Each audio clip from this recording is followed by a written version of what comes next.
Hey friends, how's it going? Up above my head right there, somewhere in that vicinity, is the orange Challenger. Let me talk to you about that. And I want to show you what I've done over the past 2 weeks now on this vehicle, and possibly some suggestions if you guys undertake, or gals undertake, the same task I did on this car to fix it. I'm going to go over all the points, things to watch out for, things to be aware of, and things that will snag you up, that snagged me up. Okay, so let's get right into it. Let me turn the camera around. Okay, so let's start with the back. About a year ago, somebody smashed into my rear end of the car, did no damage to the orange bumper cover. I thought the damage would be contained in this bumper right here, the built-in crash bumper. And they wrote me a check for it, and I went out and bought that part right there, which is, let me show you, just so you know. I found it on Marketplace. This right here off of a Challenger. And I thought this is the part I would need. This is off a Red One, but it's not. These are, mine did not get affected, was not injured. But what was injured was this part right above. That part right there was the part that took the impact. I cut that out, pulled it back, re-welded it back in, and sprayed it with the paint, Safety Orange, which is identical to Header Orange. Put that back on, so that part is solved. The only other part that's missing, as you remember from the previous video, was the trim ring around the light. Was unable to find a used one, so I bought a new one from Chrysler. It's like $180, just got to do it. So that should be in here this week. So let's move up front to the areas that I did the work on. Okay, let's start right here. The sway bar, the RT model. This is a 30 millimeter bushing. Previous video, you can see just how much it was compressed. The old one. This is the new one. It's put back on. Just word of advice in changing these out. These are not that easy. They're rather challenging because the inner plate. The inner plate that goes in first, and then the bushing goes on top of that. The holes don't often align because the new bushing wants to be dominant and tell the plate where it's going to go. So you probably will have to drill out the holes a little bit bigger to allow the 15 millimeter bolt to go in like I did on that. I had to drill both of these out, put it in place, and then put the other cap on top of it. The other, there's two parts. There's the inner part and the outer part.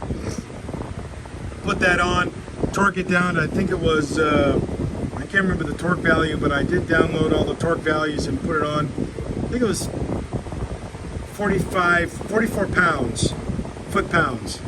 And then the heat shield is just a 5 foot-pound of torque, which is really nothing. So this is back on. These are the these shock or the strut bolts. Those have like 105 foot-pound torque. I was going to change the entire suspension out with new shocks, but it's just a time thing and a money thing because I'm going to be making a road trip here next week, and I just got to get this car back on the road. So I will change out these shocks here in the next month or two. But everything is new. These rods right here, these are called, I guess, I don't know what they're called. You guys would probably know better. So these are brand new. Lower control arms are brand new with ball joints. The front strut rod, support rod, I don't know the proper name for that. Brand new with new bushings in it, new ball joints, new inner tie rods, new outer tie rods. They're not fully set yet. They're just eyeball shaped, eyeball put where they need to go. All torqued down in here. The hubs were okay. I did not change the bearings because they spun properly. I turned the rotors down. The brake pads were still good. The rear brakes were the ones that were very problematic. They were almost down to nothing. So I did turn these down and put new brake pads on it because the brake pads were really down to nothing on the rear. So, and the upper control arm, that is also brand new with new bushings, and the upper ball joint, of course, that's all part of it. I bought the kit off of Amazon, pretty good price. Let's see how they last quality wise. This bolt right here on the inside is very, very difficult to reach, to take off. You got to move stuff out of the way. The other three are pretty accessible on the this one here, and then the other two on the other side. They're pretty accessible. The only thing I have to do now is put on the new straps on here, hold down straps for the rubber boots. The new rubber boots that they gave me did not fit. They were too big. So I just put the old ones back on. The old ones had no holes in it. They had no leaks. So put that on. And the only thing I have to put back on is now the steering coupler. That's going to go on now. Also remember I put in new motor mounts. And I wanted to change out the transmission mount, but was unable to find one easily. They're available, but they're like, I don't know, I just didn't feel like spending the money on that right now. So I'll probably do this one when I do the shocks. So, and then everything is mirrored on this side in terms of work done on it. So, there it is. And I don't know, I can't remember if the fender shield was on top of the fender or under it. Can't remember. I was going to change out this fender, but I beat it out a little bit, and I'll probably use a shrinking disc on it to shrink that down and bring it back into shape, put a little body filler on it, and run with it, and repaint the whole car sometime soon. So a lot of these pins that hold the inner fender splash shield in, they're junk when you take it apart. So I just bought this kit off of Amazon and used what I felt were appropriate fasteners and the ones that fit. Also on this side, this rocker panel covering was broken here. It was broken here and broken in the back. So you remember the panel bond I used on it to get it fixed, and so far it's holding up pretty well. So let's hope so. Let's hope it retains that. And I painted it flat black so it looks nice. So there it is. A lot of work, got it done, put the steering coupler in, hook the battery back up, and bring it outside. Trailer's coming in here because I got to do the lights on that for the road trip. Be good. See ya.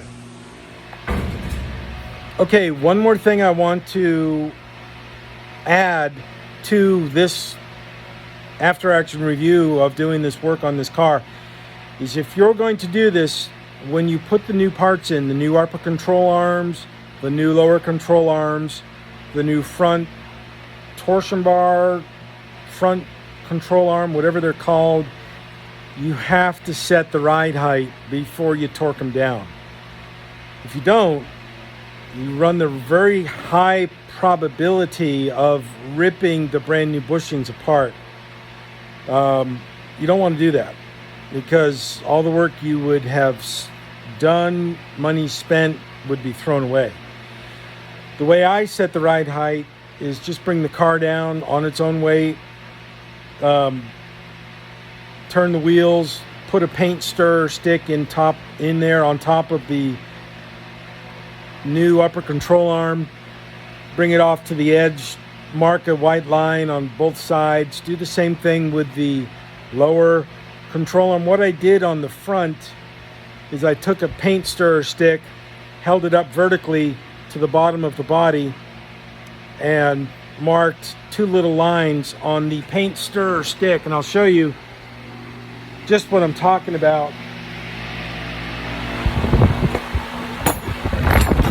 To save you guys and gals just a little bit of work, if I can find the paint stirrer stick, whatever I did with it. Where is it? What did I do with it? Come on, I don't mean to burn up videos. Burn up time, that's what I'm saying.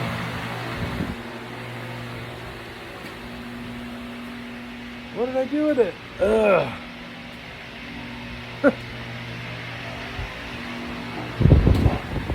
Scheiße.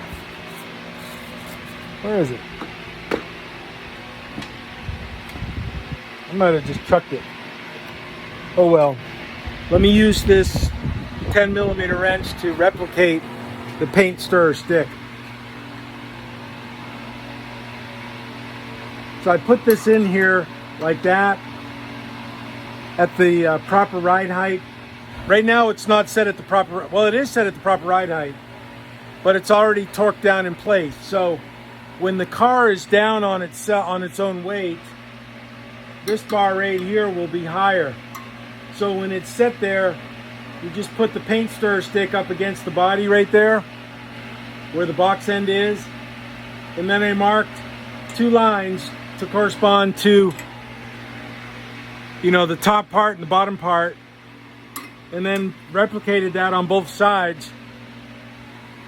So when you put the car on it, you put the weight on it and you bring it up to that point where the stick is, and then you torque it down.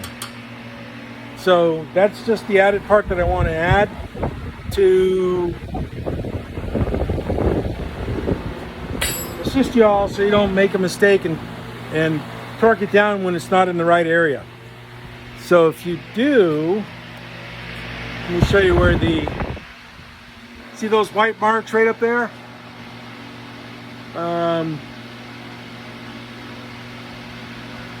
Those white marks, those are the top mark. The top white mark is the point that I needed to set it with the body weight on it, and the bottom mark was where it was when it was fully extended. So the top mark is what you use, and I used it in a crude manner with the paint stick going right across that control arm. So it worked. It's right. Just a little tip to hand off. Okay? See ya.